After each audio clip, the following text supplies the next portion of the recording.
부산 안성교회 오늘의 밥 시간입니다. 6월 17일 월요일 오늘의 밥은 사도행전 21장 17절로 26절 말씀입니다. 예루살렘에 이르니 형제들이 우리를 기꺼이 영접하거늘 그 이튿날 바울이 우리와 함께 야고보에게로 들어가니 장로들도 다 있더라. 바울이 문안하고 하나님이 자기의 사역으로 말미암아 이방 가운데서 하신 일을 낱낱이 말하니 그들이 듣고 하나님께 영광을 돌리고 바울더러 이르되 형제여, 그대도 보는 바에 유대인 중에 믿는 자 수만 명이 있으니 다 율법의 열성을 가진 자라. 네가 이방에 있는 모든 유대인을 가르치되 모세를 배반하고 아들들에게 할례를 행하지 말고 또 관습을 지키지 말라 한다 함을 그들이 들었도다. 그러면 어찌할꼬? 그들이 필연 그대가 온 것을 들으리니 우리가 말하는 이대로 하라. 서원한 네 사람이 우리에게 있으니 그들을 데리고 함께 결례를 행하고 그들을 위하여 비용을 내어 머리를 깎게 하라.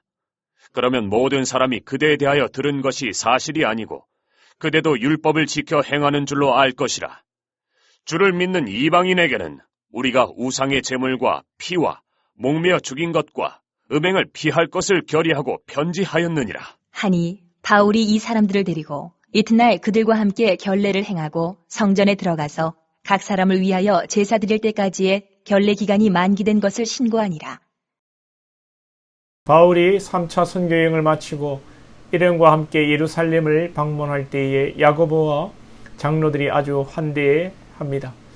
그러면서 하는 말이 지금 이곳에 율법의 열성을 가진 수만 명의 유대인들이 있다. 그런데 이들이 바울에 대해서 듣기로 이방에서 이방인들에게 할례를 안 해도 구원을 받는다. 정결 의식을 행하지 않아도 된다. 율법이 중요한 것이 아니다. 라는 소리를 듣고 지금 쉽게 말해서 바울에게 너 그런 소리를 해가지고 네 잡으려고 이 유대인들이 눈이 시뻘겋다. 그러니 우리 말대로 바울 네가 유대의 전통을 따라 정결 의식도 행하고 네 돈 들여서 머리도 밀어라. 정결 의식의 이 마지막 절차가 머리를 미는 것입니다. 민수기 6장에 보면 나오죠. 이렇게 권면을 하는데 바울이 그렇게 합니다. 이미 사도행전 15장에서 바울이 1차 전도 여행을 마치고 왔을 때에 보면 예루살렘 교회에서 사람들이 안디옥 교회에 찾아와서 할례를 받지 않으면 구원을 받지 못한다 이런 주장을 했죠. 이 안디옥 교회는 유대인들이 아니라 이방 사람들이 주축이 된 교회입니다. 그러니 이방 사람들에게 할례를 받아야 된다 이렇게 하니 문제가 되는 것이죠. 이방인들이 구원받는 문제에 관하여 이방인들은 유대 간섭으로부터 자유롭고 육체의 할례가 중요한 것이 아니라 예수님의 은혜로 구원받는 것을 이미 앞에서 확정했습니다. 그럼에도 불구하고 이 예루살렘의 열성 유대파 기독인들이 바울을 걸고 넘어지는 것입니다. 정말 교회의 발목을 잡고 복음이 확장되고 성도의 신앙을 가로막는 것은 구태연한 여러분 관습이고 자신의 생각 고집 아집입니다. 얼마나 인간이 자기 고집으로 살고 교회를 좌지우지하려고 하는지 모릅니다. 우스갯소리라 그런 소리를 하지 않습니까? 어떤 교회는 성령님도 어떻게 못한다. 어떤 성도는 하나님이 와도 어떻게 못한다. 그만큼 고집이 세고 자기를 주장하고 하나님이 오셔도 안 바꾼다는 것입니다. 이런 상황에서 장로들이 권면을 하니까 네가 고집 피우지 말고 그냥 이 사람들의 전통을 따라 정결 의식을 하고 머리도 좀 깎아라. 그러면 유대인들이 너를 이해할 것이라고 하니까 바울이 이 자신의 신앙의 양심은 이런 결례를 행하지 않아도 됩니다만 율법이 아니라 오직 예수 보혈 예수 십자가의 은혜로 구원받는다는 것을 믿기 때문에 그런 유대 전통을 따르는 의식을 하지 않아도 되는데 또 지난 15장에서 결의한 결정으로 법대로 하자고 주장해도 되는데 또 사실 바울이 예루살렘에서 뼈를 묻고 목회할 사람도 아니지 않습니까? 바울은 이미 알고 있습니다. 자신이 순교를 더하고 로마에 가서 순교해야 한다는 것을 하나님으로부터 계시를 받고 알고 있습니다. 그러면 예루살렘에서 구원을 받으려면 할례를 받아야 하니 정결 의식을 해야 하니 머리를 밀어야 하니 그러면 이 안 그래도 바울이 대머리니까 이런데 머리가 얼마나 아깝겠습니까? 몇 가닥 남지도 않는 머리카락 밀으라고 하냐? 예? 내가 어디 여기 아니면 목회할 때 음료하고 떠나버려도 그만입니다. 예? 다른 지역 갔으면 바울 따르는 사람들이 여러분 많아요. 그럼에도 바울은 유연한 태도를 취합니다. 바울이 뭐 살려고 타협하는 것이 아니라 믿음이 약한 유대 전통을 고집하는 골수 이 유대파들 그리고 유대파 기독인들을 섬기는 차원에서 그들의 주장을 수용하는 것입니다.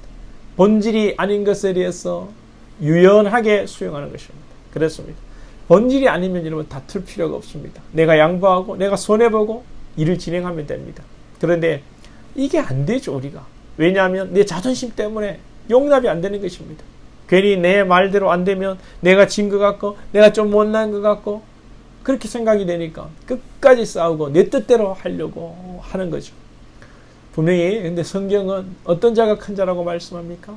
예루살렘으로 예수님께서 죽으시기 위해 올라가시는데 3번이나 내가 십자가를 지고 죽어야 한다고 말씀하실 때 야고보 요한의 어머니가 예수님이 왕이 되면 우리 두 아들을 하나는 왼편에 하나는 좌편에 앉혀져 있어 할 때 예수님께서는 크고자 하는 자는 섬기는 자가 되어야 하고 으뜸이 되고자 하는 자는 종이 되어야 한다고 하시고서는 인자가 온 것은 섬김을 받으러 함이 아니라 도리어 섬기려 하고 자기 목숨을 많은 사람들의 대속물로 주려 함이라. 섬기는 자가 큰 자라고 천국에서는 세상에서는 여러분 큰 소리 치는 사람이 큰 자, 높은 자리에 있는 사람이 큰 자인지 모르겠지만 천국 하나님의 나라에서는 섬기는 자가 큰 자라고 말씀하십니다.